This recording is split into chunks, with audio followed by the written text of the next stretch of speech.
Assalamualaikum warahmatullahi wabarakatuh. Bismillahirrahmanirrahim. Alhamdulillahi rabbil alamin. Wassalatu wassalamu ala ashrafil anbiya'i wal mursalin wa ala alihi wa sahbihi ajma'in, amma ba'du.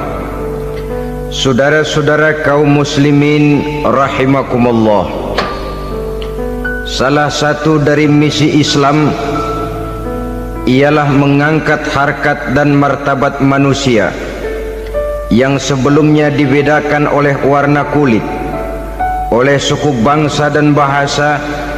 Seluruhnya diikat dengan satu akidah, menghilangkan perbedaan akibat warna kulit, suku bangsa dan bahasa.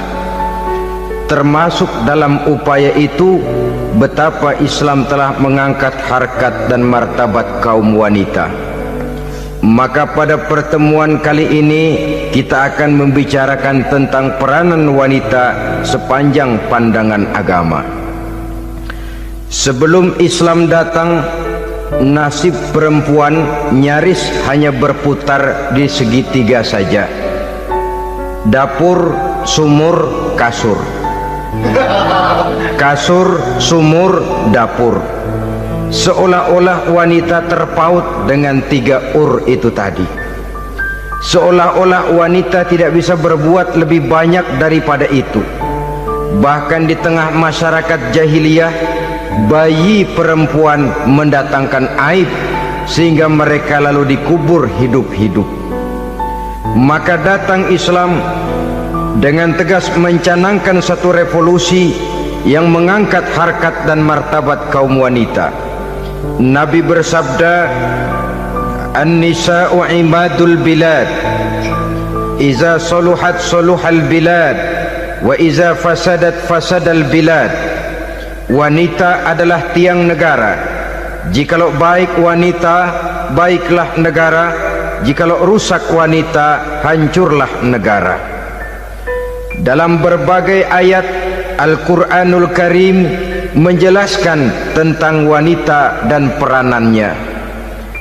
Al-Quran bercerita tentang Siti Hawa. Al-Quran bercerita tentang anak perempuan Nabi Adam, Iklima dan Labuda, yang menyebabkan Habil dan Qabil saling berbunuh-bunuhan. Al-Quran menceritakan bagaimana ibunya Nabi Musa mendapat wahyu untuk menghanyutkan anaknya di hilir sungai Nil. Al-Quran bercerita tentang Siti Maryam, ibu daripada Nabi Isa. Al-Quran bercerita tentang dua putri Nabi Yusuf yang akhirnya salah satunya menjadi istri daripada Nabi Musa. Pun Al-Quran bercerita tentang Ratu Balkis, seorang wanita yang menjadi penguasa di negeri Sabah, yang demikian besar pengaruhnya dan wawasannya. Dan banyak lagi Al-Quran menceritakan keadaan kaum wanita, sampai-sampai dalam Al-Quran ada satu surah yang dinamakan surah An-Nisa.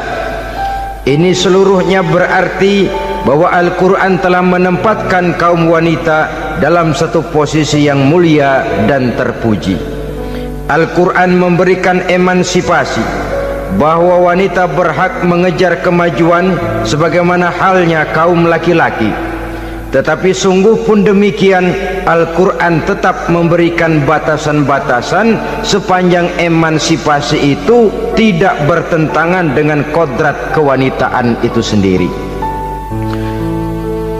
Kalau persamaan dan kemajuan, kalau emansipasi dan hak asasi sudah tidak sesuai lagi dengan kodrat kewanitaan, pada akhirnya bukan mengangkat harkat dan martabat kaum wanita, justru malah merendahkan derajat dan martabat kaum wanita itu sendiri. Seperti sebagian besar wanita ini, mereka berteriak menuntut tentang persamaan hak, tapi mereka melupa apa batasan daripada persamaan hak itu sendiri. Sesungguhnya Islam dengan segala konsepsinya yang mengangkat martabat kaum wanita itu memberikan keleluasaan kepada kaum wanita untuk maju bersama laki-laki sepanjang tidak menginjak-injak kodrat kewanitaan itu sendiri. Kalau sudah sampai kepada menginjak kodrat kewanitaan, maka akan merendahkan martabat kaum wanita. Sebab apa? Secara fisik dan psikis agaknya memang laki-laki sudah ditakdirkan oleh Allah untuk menjadi pembimbing bagi kaum wanita. Walaupun tidak tertutup kemungkinan wanita tampil sebagai pemimpin, tetapi dari segi fisik biologis misalnya, laki-laki itu diciptakan kekar, kuat untuk memikul dan melaksanakan tugas-tugas yang berat. Sedangkan perempuan pada umumnya adalah lembut, ayu, lemot, denok, geboy, dan lain sebagainya. Maka kalau kita baca sejarah, Allah itu belum pernah mengutus rasul perempuan. Semua rasul laki-laki. Sebab apa? Secara fisik biologis tugas kerasulan lebih dimungkinkan oleh seorang laki-laki. Tugas rasul itu berat. Kadang-kadang perang, dicaci maki, berhadapan dengan ujung tombak, ujung pedang dan lain sebagainya. Makanya seluruh rasul laki-laki, dan Allah belum pernah mengutus rasul perempuan. Dari segi lain, perempuan itu banyak terhalang untuk melaksanakan ajaran agama. Misalnya 1 minggu dalam sebulan perempuan itu terkena cuti khusus, mengalami masa menstruasi, tidak sholat, tidak puasa, tidak melaksanakan ajaran agama yang tidak dibolehkan pada saat menstruasi itu. Kalau ada rasul perempuan,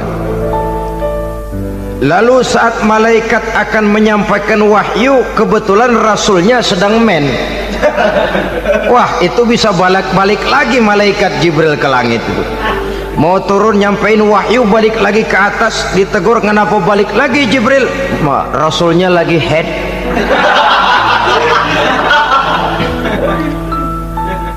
Atau pada saat agama dalam bahaya, agama dalam hinaan, agama dalam ancaman, rasulnya perempuan kebetulan sedang hamil besar. Apa lalu perang ditunda? Pengumuman perang ditunda saja sampai rasul melahirkan. Tentu lebih tidak mungkin lagi. Secara fisik biologis laki-laki lebih memungkinkan untuk melaksanakan tugas kerasulan ini. Maka seluruh rasul yang diutus Allah adalah laki-laki. Saudara hadirin yang saya muliakan, sungguh pun demikian, Islam itu mengangkat martabat wanita sedemikian tinggi sebagai tiang negara yang menentukan jatuh dan bangunnya negara, yang ikut mewarnai bahkan menjadi warnanya suatu negara. Walaupun peranannya memang tidak begitu kelihatan, tapi sesungguhnya amat sangat menentukan. Oleh karenanya, secara umum emansipasi yang digariskan oleh Islam, emansipasi yang tidak bertentangan dengan kodrat kewanitaan di berbagai aspek kehidupan. Kalau sekarang emansipasi ini kelihatannya sudah salah pasang, salah kaprah. Bahkan belum lama kita menyaksikan bagaimana ada binaragawati. Di zaman sekarang perempuan sudah mulai angkat besi. Saya mulai mikir, kalau perempuan sudah pada angkat besi, ini sudah tanda suaminya udah dekat dibanting-bantingin ini. Tahun-tahun mendatang mungkin akan menyusul perempuan mulai narik becak.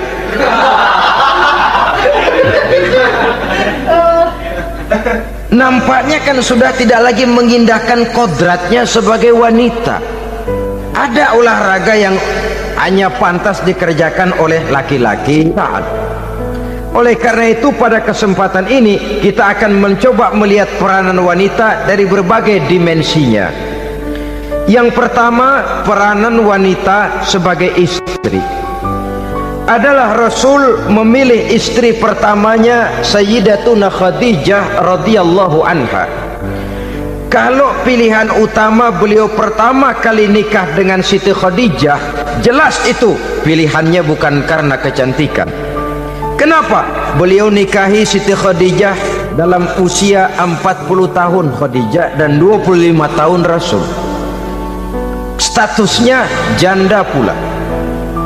Kalau beliau seorang pemburu kembang, pemburu bunga, kenapa mesti nikah dengan janda berumur 40 tahun?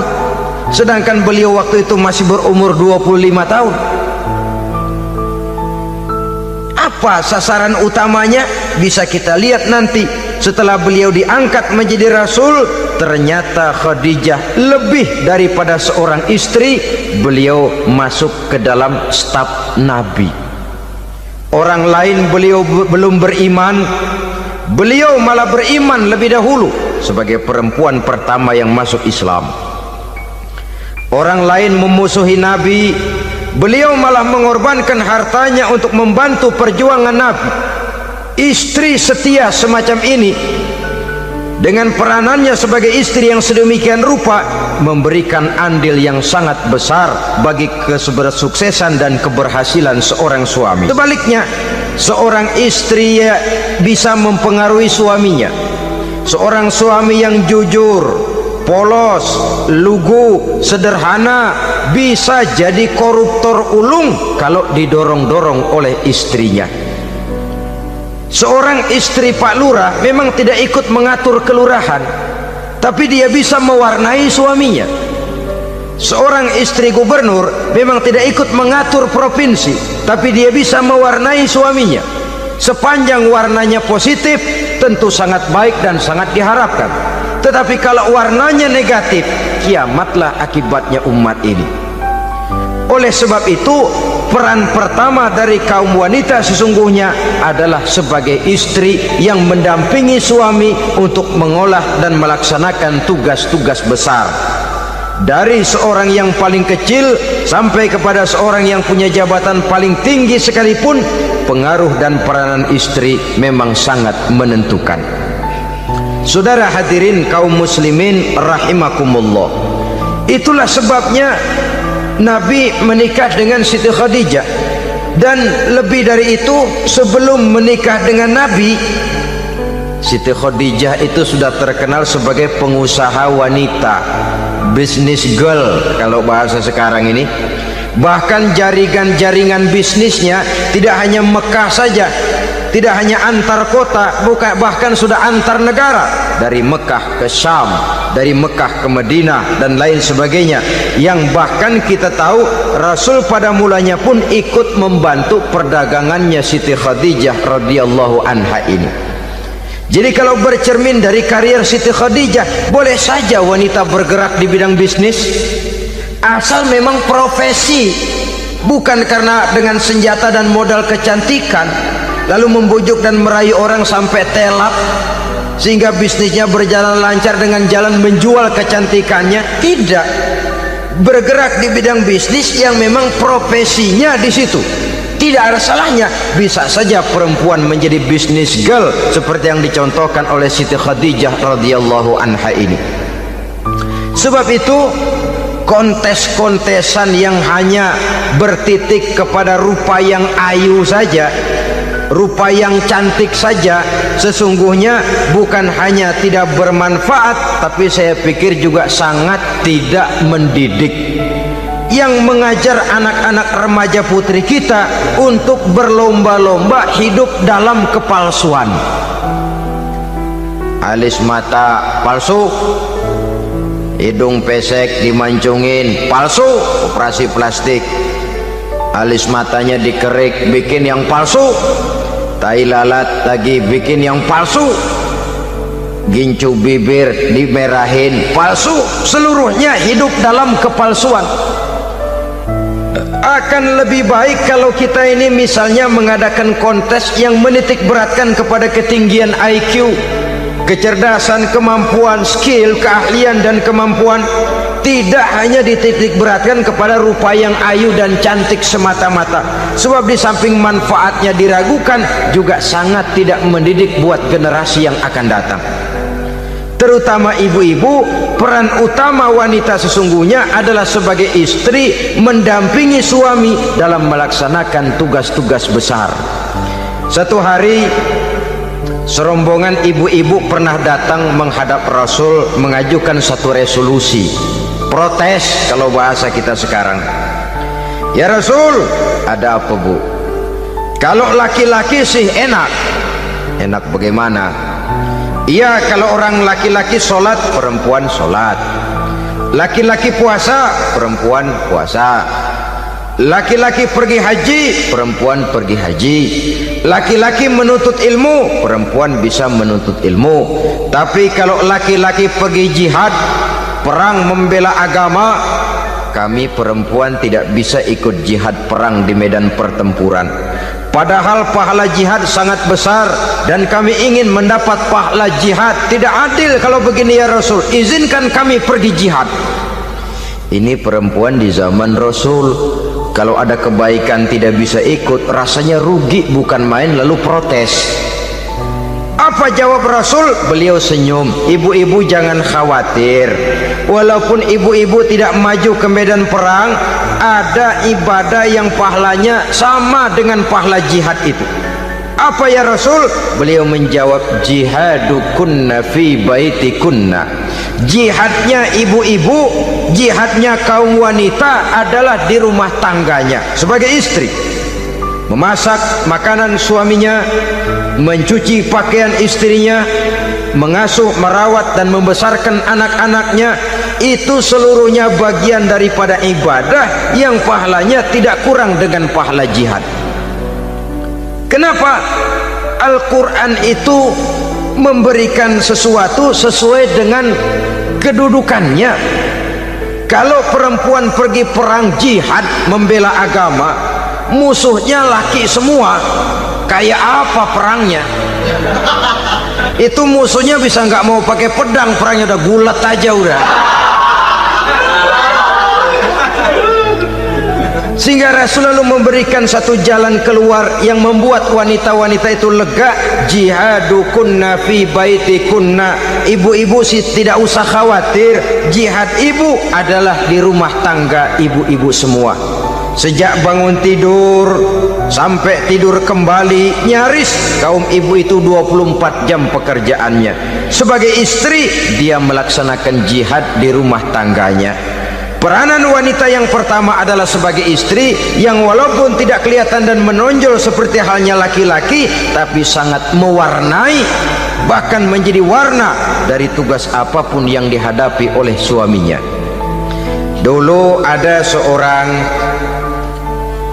orator, kalau pidato hebat bukan main. Kalau dia bernada gembira, semua orang senyum. Kalau dia bercerita tentang sesuatu yang sedih, satu masjid orang nangis. Orang tanya kepadanya, Pak, bisa pidato begitu hebat, siapa yang bikin? Ya saya sendiri. Istrinya dari belakang bilang, tidak, yang bikin pidatonya hebat saya.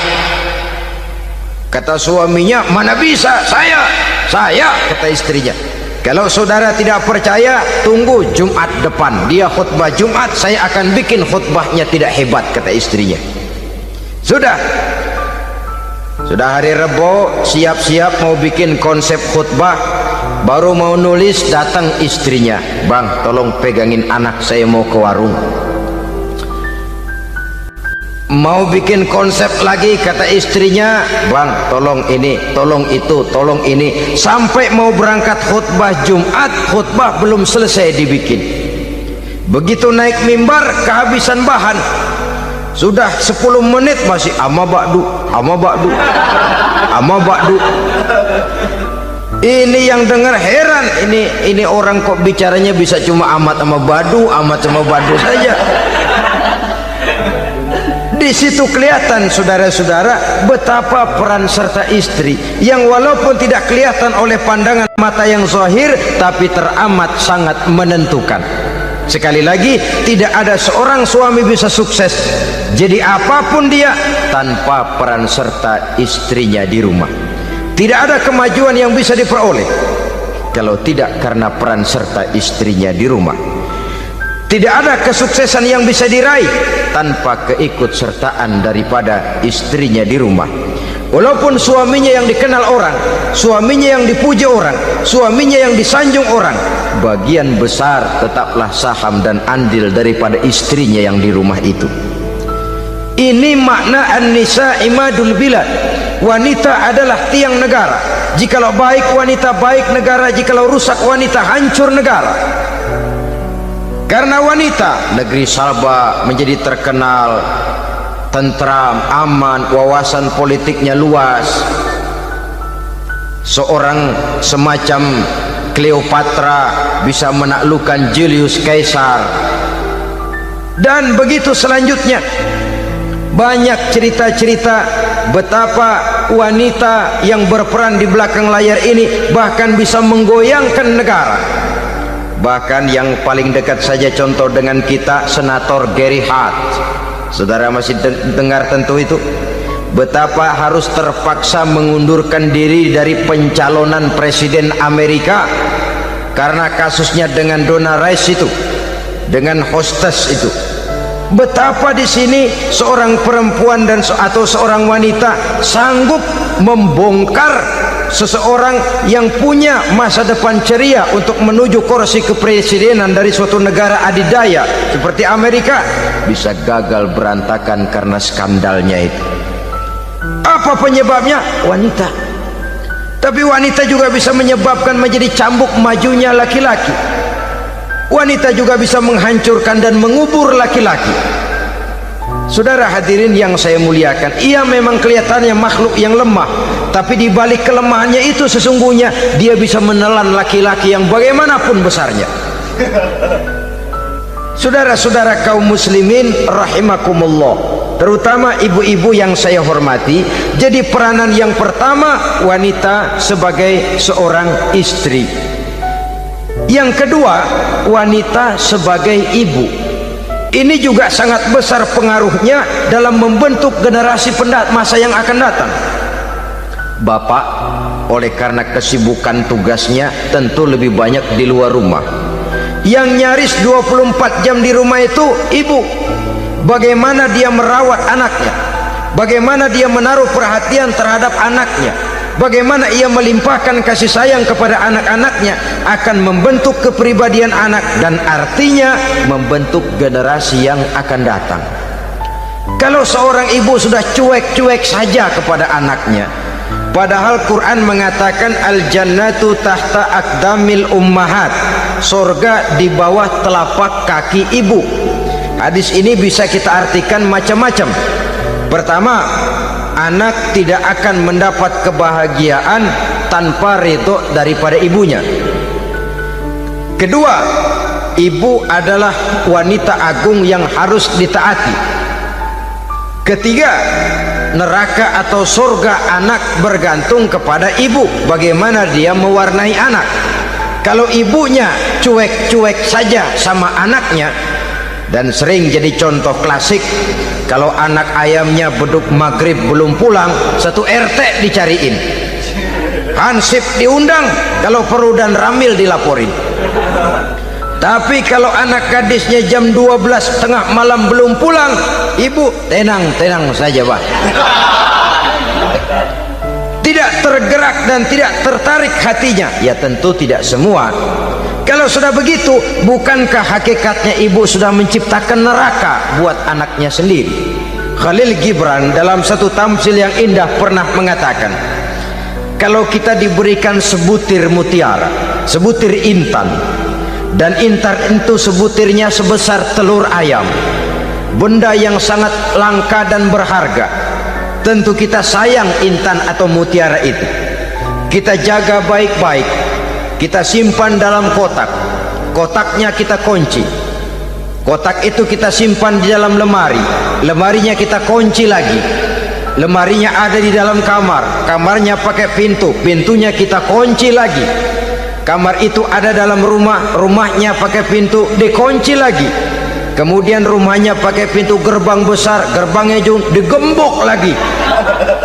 Untuk menjaga intan itu jangan sampai hilang, begitu usaha kita berlapis-lapis. dan intan itu sudah diberikan kepada kita, kata Khalil Gibran. Apa dia? Anak-anak yang diamanahkan Allah kepada kita. Itu intan-intan mahal, itu mutiara-mutiara pilihan yang dititipkan dan diamanahkan untuk kita jaga sebaik-baiknya. Haruskah dia sia-sia di tangan kita? Haruskah dia merana jatuh di tangan ibu yang tidak punya tanggung jawab? Saudara hadirin yang saya muliakan, oleh karenanya peranan sebagai ibu ini sangat menentukan bagi pembentukan generasi yang akan datang. Salah ibu mengarahkan anak, akan lahir generasi mendatang yang tidak kita harapkan. Sehingga Nabi bersabda, kullu mauludin yuladu 'alal fitrah fa abawaihi yuhawwidanihi aw yunassiranihi aw yumajjisanihi. Setiap bayi dilahirkan dalam keadaan suci, setiap bayi dilahirkan dalam keadaan bersih, tidak punya dosa. Islam tidak mengenal dosa warisan. Semua saja bayi lahir dalam keadaan suci dan bersih. Kalau demikian lalu bagaimana? Kata Nabi, ibu bapaknya lah yang kelak akan menjadikan anak itu sebagai Yahudi, yang kelak menjadikan itu anak itu sebagai Nasrani, atau menjadikan anak itu sebagai Majusi. Ibu bapaknya yang mewarnai anak. Ibaratnya anak itu kertas putih, mau ditulis tinta hijau warnanya hijau, mau ditulis tinta merah warnanya merah, mau ditulis tinta hitam pun warnanya hitam. Oleh karena itu pembentukan anak yang soleh secara mental sesungguhnya sudah diwarnai oleh kebiasaan ibu bapak dalam pergaulan di rumah tangganya secara mental.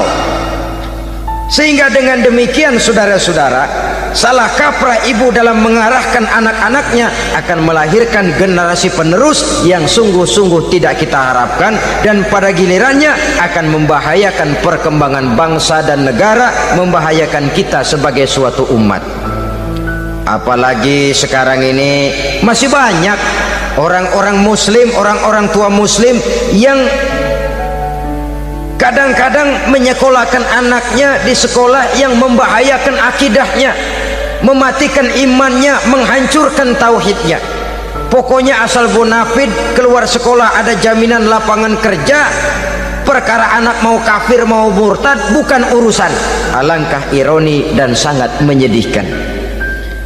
Saudara-saudara yang saya hormati, jadi dari segi kaum wanita peranan ibu sangat besar.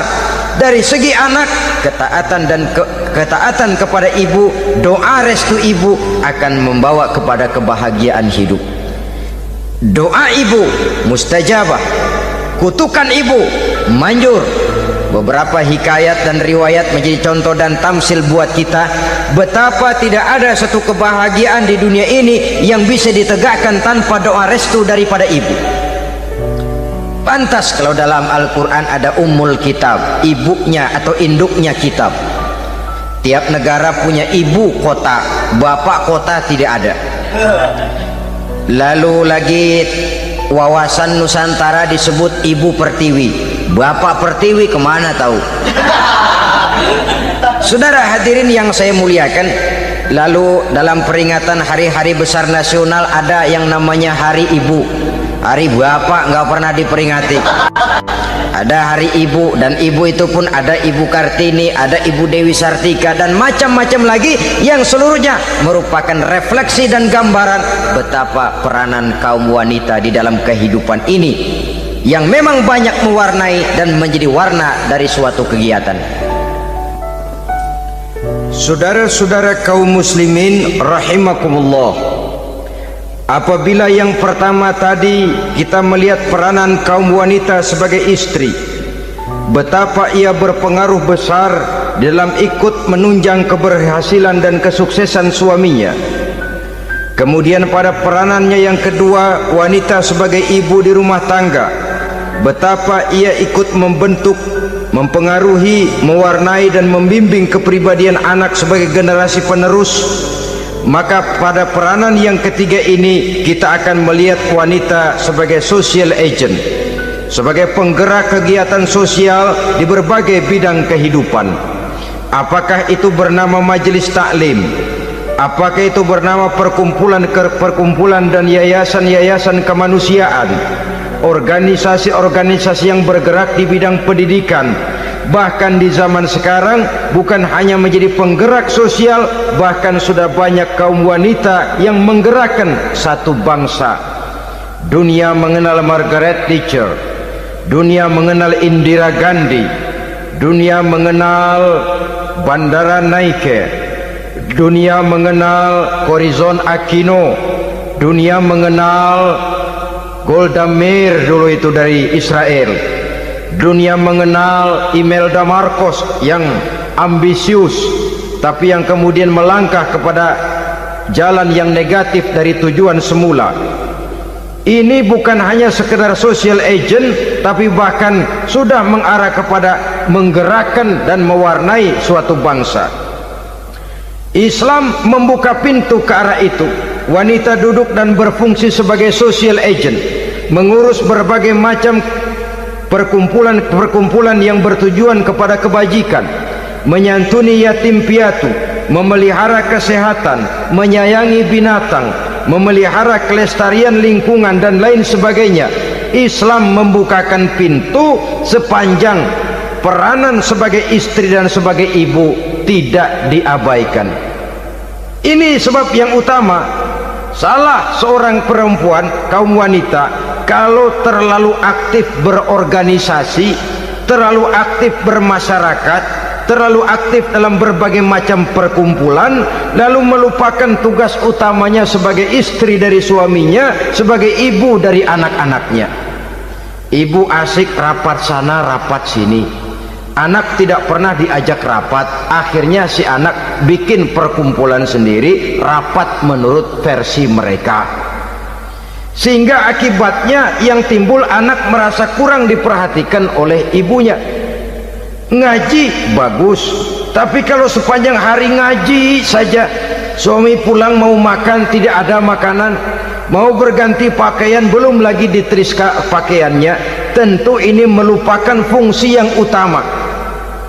Kegiatan sosial, kegiatan di organisasi adalah jadwal kegiatan setelah fungsi sebagai istri dari suami, sebagai ibu dari anak-anak dilaksanakan dengan sebaik-baiknya.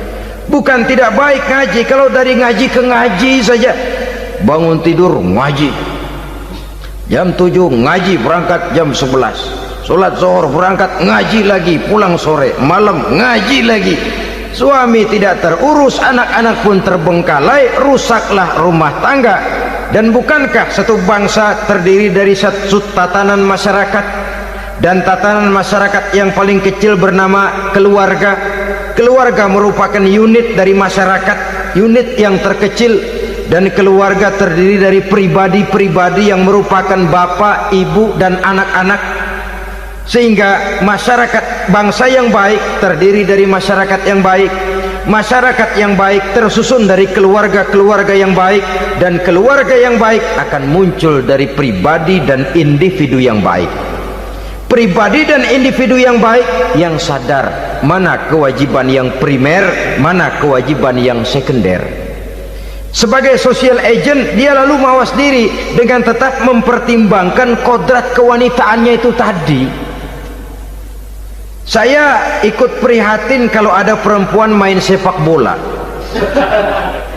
dan saya yakin betul kalau perempuan main sepak bola yang nonton pasti bukan nonton bola. Ya mungkin bola juga, tapi bola yang mana itu wallahu a'lam. Boy, ya dicari olahraga yang sesuai dengan kodrat kewanitaan begitu. Dicarilah olahraga yang sesuai dengan kodrat kewanitaan. Sepak bola sudah maju, ya belakangan saya katakan tadi muncul lagi wanita angkat besi. Belakangan bisa kita bayangkan wanita main tinju. Babak belur sudah kalau sudah begitu. Kemajuan dengan melupakan kodrat kewanitaan akan menyengsarakan kaum wanita itu sendiri.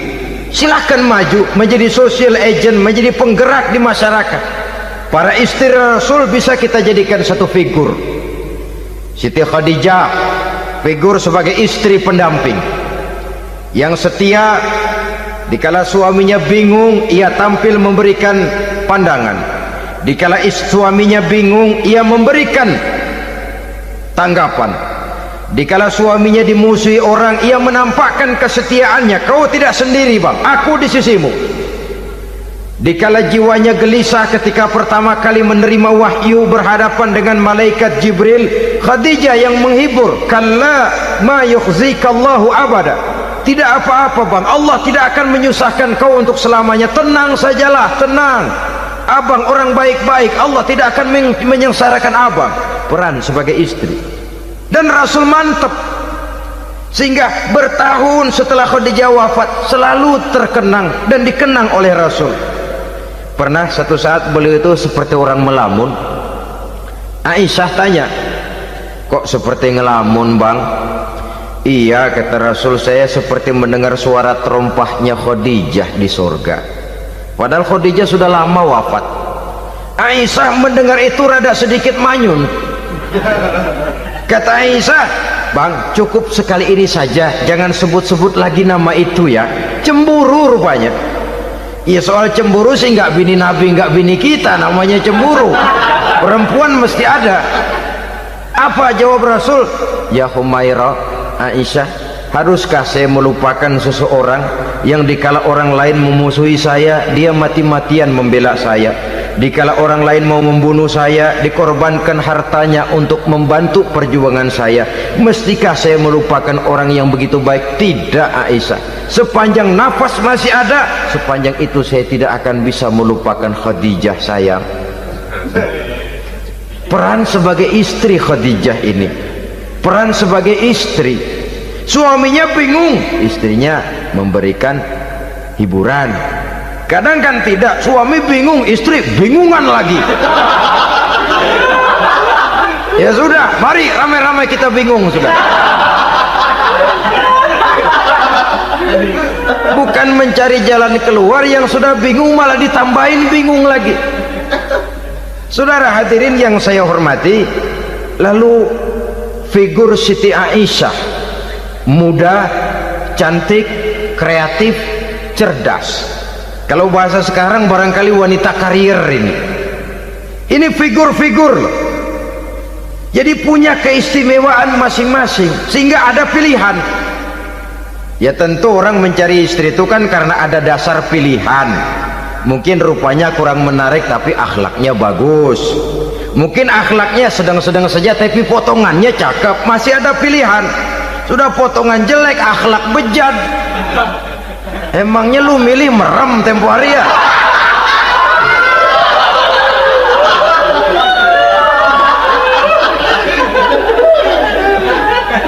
Sudah nggak ada pilihan apa-apa. Lalu ada istri yang punya keistimewaan karena sifatnya yang sabar, ada yang wataknya itu pemurah, ada yang sifatnya itu belas kasih. Pendeknya, dari istri-istri Rasul kita bisa menemukan figur-figur wanita teladan. Sehingga keliru kalau kaum orientalis barat mengatakan Rasulullah itu katanya sesungguhnya adalah seorang seks mania, istrinya banyak. Oh ini memang bajingan ini orientalis ini.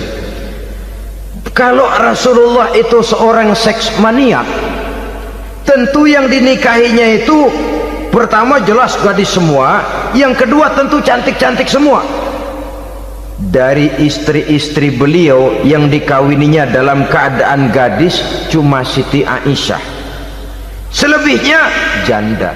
Apa pertimbangannya? Menyantuni yatim-yatimnya,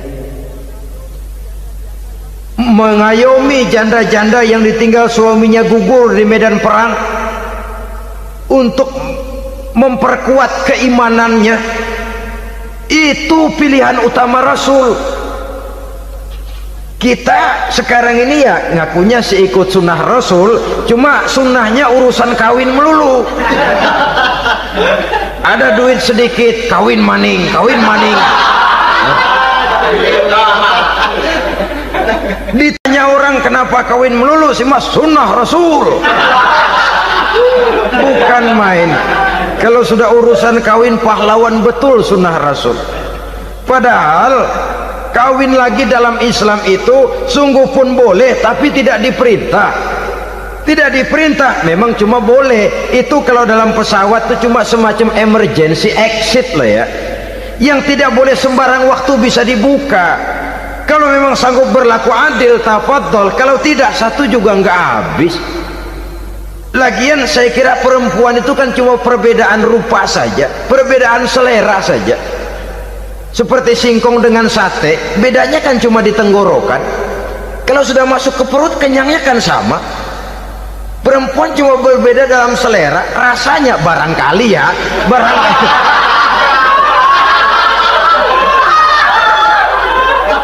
Barangkali tidak jauh beda.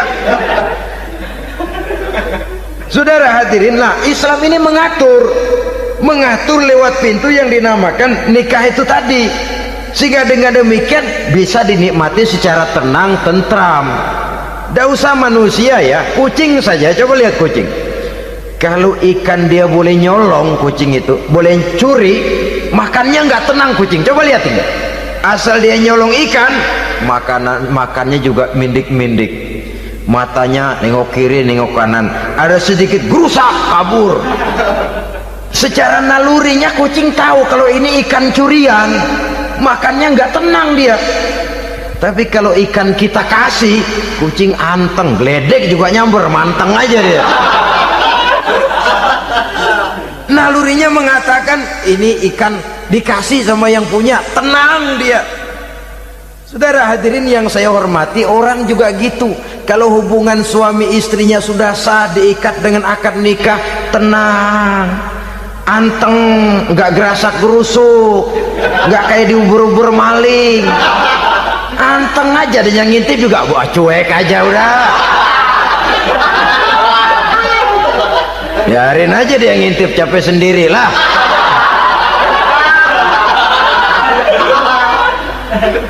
Tapi kalau nyuri-nyuri, coba lihat dah, mana di kebun banyak nyamuk, hansip mukul tiang listrik, dia yang bingung.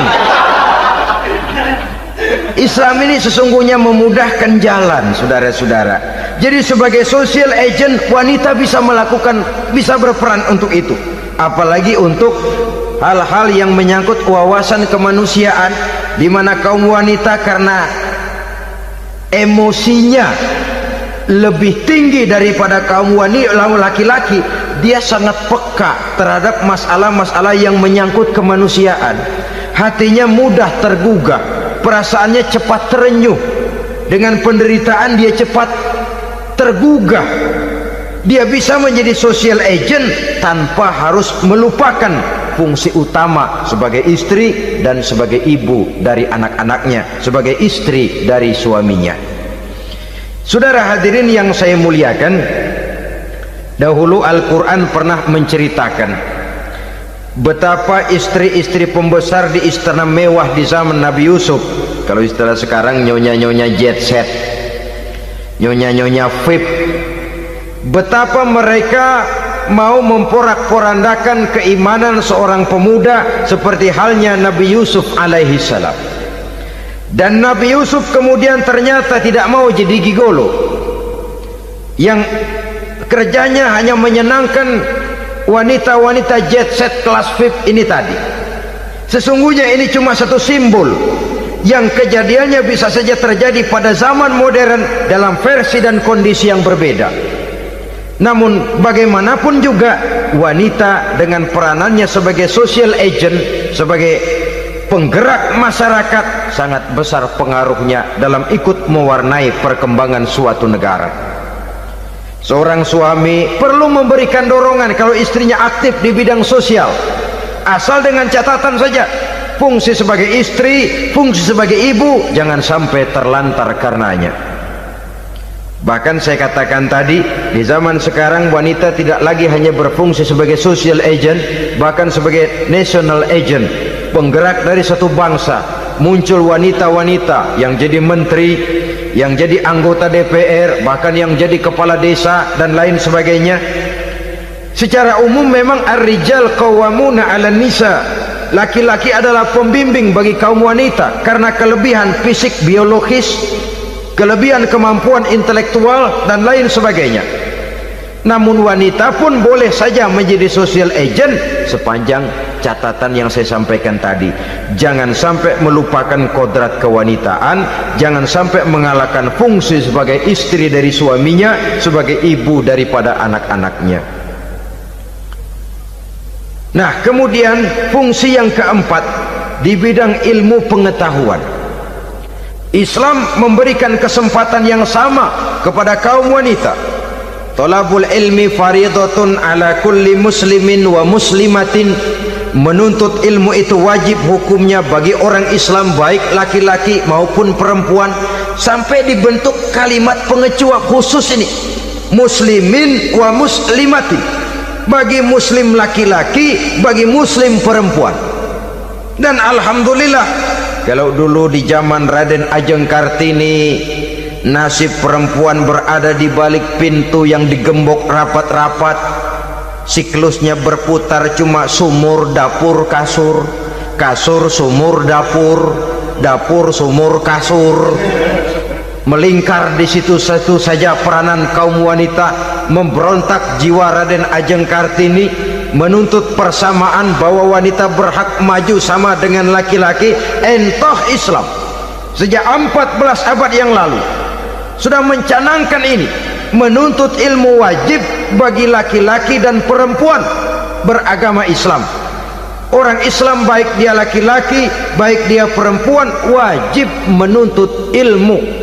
Ilmu dalam artian umum, tidak hanya sekedar fikih tauhidnya, ya, di bidang kedokteran, di bidang teknik, di bidang hukum dan lain sebagainya.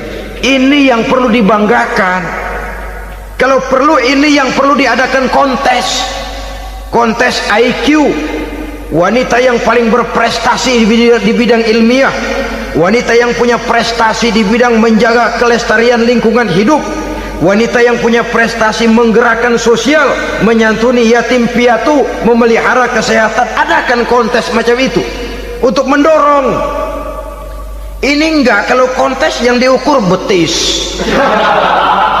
bibir, pinggul, payudara, lubang hidung, ukur sekalian kita. Apa manfaatnya dan apa unsur pendidikan yang ada di dalamnya? Tidak menguntungkan, tidak mendidik, dan tidak membawa manfaat. Kecuali lalu yang timbul pola hidup konsumen, pola hidup konsumer, pola hidup yang material, pola hidup yang pola hidup yang gemerlapan. Ya, kalau oleh anak-anak muda yang terjangkau. Kalau tidak, dia hanyut ditelan mimpinya. Dia ingin bergaya hidup jet set, sementara dia dihadapkan oleh kenyataan bahwa dia tinggal di kampung, ibu bapaknya orang kampung, dan lain sebagainya. Jiwanya berontak, terjadilah kegalauan, terjadilah kerancuan, terjadilah komplikasi, perang di batin antara keinginannya dengan lingkungan nyata yang dihadapinya. Dan kalau sudah ada gejala semacam itu, penyakit-penyakit kejiwaan akan mudah muncul. Ini gejala terutama buat orang-orang yang tinggal di daerah transisi, kota besar bukan, kampung banget juga enggak, daerah cekak. Akibatnya gayanya ya sering gaya nggak karu-karuan, gaya kepalang tanggung jadinya. Saudara hadirin yang saya muliakan, akhirnya apa? Santri tapi lagunya kayak koboi, koboi tapi sesungguhnya santri. Saudara hadirin yang saya hormati, dengan demikian maka di bidang ilmu pengetahuan wanita mempunyai peranan yang sangat besar. Dia bisa tampil dengan karya-karya ilmiahnya yang membawa manfaat bagi perkembangan agama, bangsa dan negaranya. Majulah kaum wanita dengan ilmu pengetahuan, tuntutlah ilmu seluas-luasnya. Kita hidup di satu negara yang merdeka, kita beragama yang memberikan satu keyakinan bahwa menuntut ilmu merupakan kewajiban, bahwa peranan wanita tidak hanya di belakang dapur, lain sebagainya yang seluruhnya terpantul dari dinamika kehidupan kaum wanita. Saudara-saudara kaum muslimin rahimakumullah, Kemudian yang kelima, peranan wanita dalam bidang agama. Kita bersyukur sekarang ini gejalanya dimanapun pengajian, biasanya lebih ramai pengajian ibu-ibu dari bapak-bapak.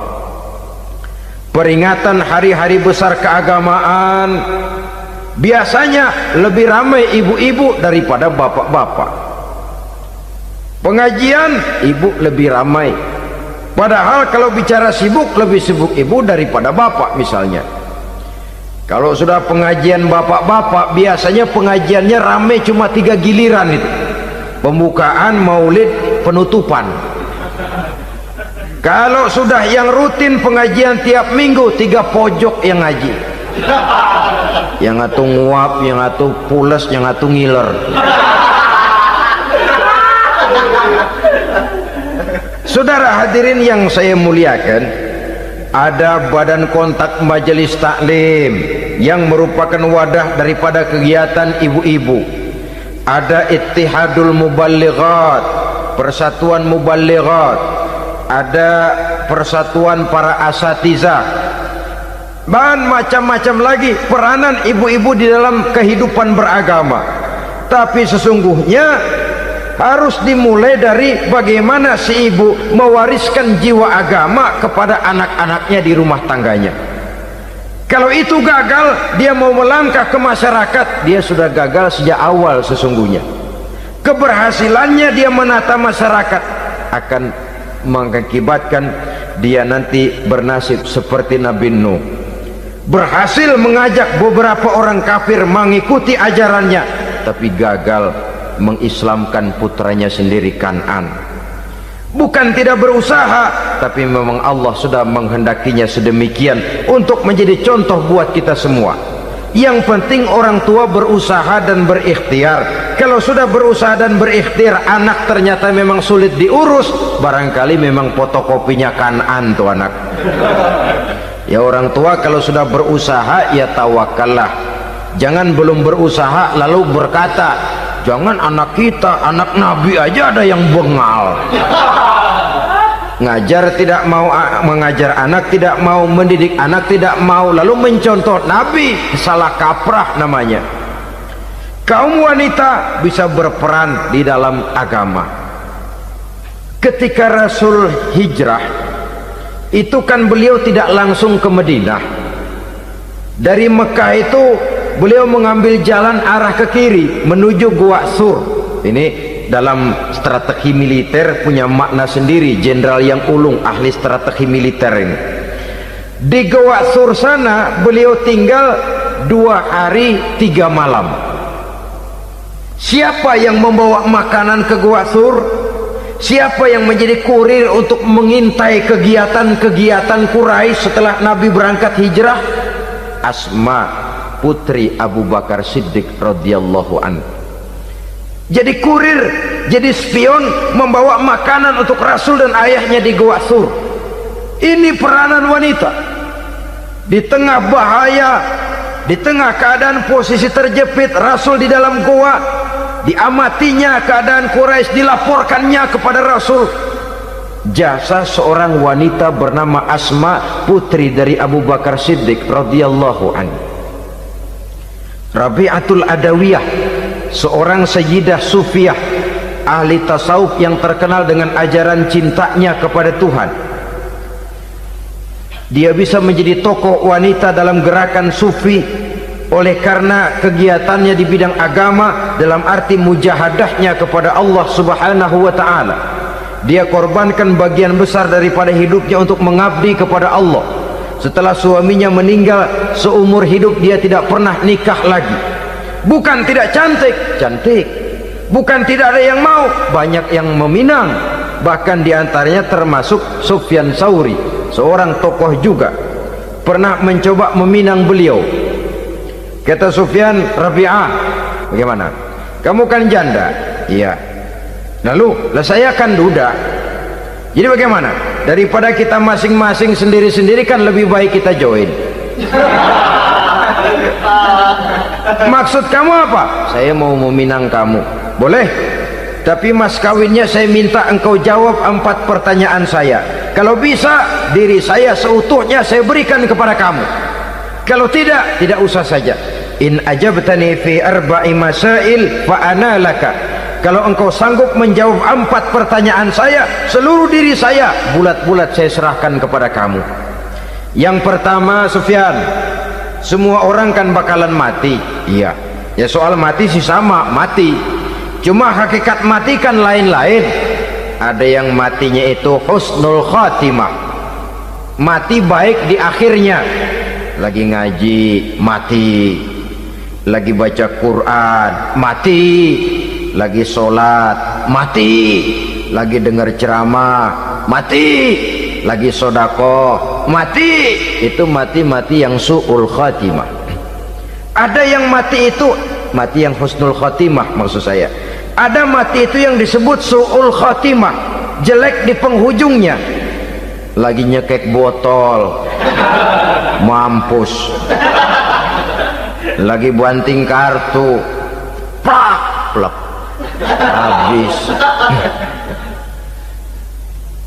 lagi makan riba mati, lagi zina mati, lagi nipu mati. Kira-kira kalau saya nanti mati su'ul khatimah apa husnul khatimah? Loh, saya nggak tahu, kamu mati saja belum.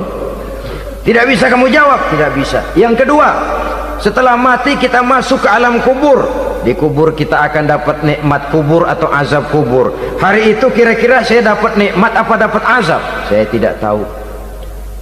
Di padang mahsyar setelah ditimbang kita dapat kitab di tangan kanan kalau baik, di tangan kiri atau dari belakang kalau jahat. Hari itu saya dapat kitab di tangan kiri apa tangan kanan? Saya nggak tahu. Yang keempat, orang akan lewat di atas sirat. Yang selamat sampai surga, yang celaka sampai ke neraka. Kira-kira saya yang selamat apa yang celaka? Wah, kata Sofyan, gua nggak tahu, udah butak dah lempangan itu deh. Kalau kau tidak tahu, Sofyan, tidak bisa jawab 4 pertanyaan ini, maaf saja, lamaranmu saya tolak dan saya tidak akan nikah. Ini yang saya khawatir. Maka dia terkenal sebagai Sayyidah Sufiyah, tokoh wanita dalam dunia sufi.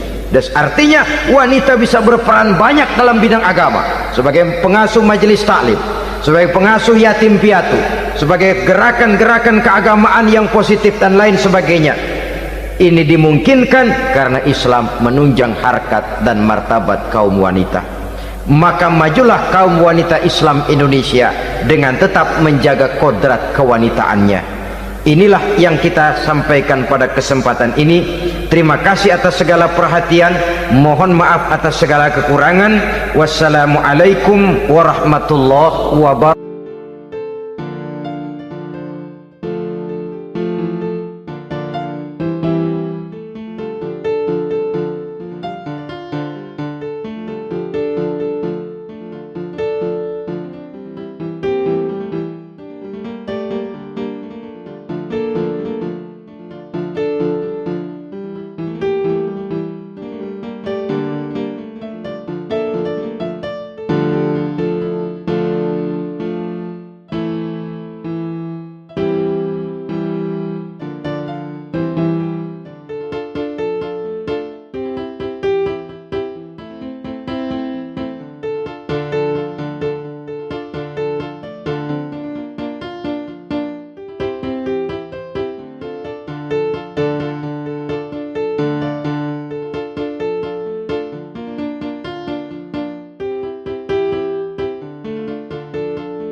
Hmm.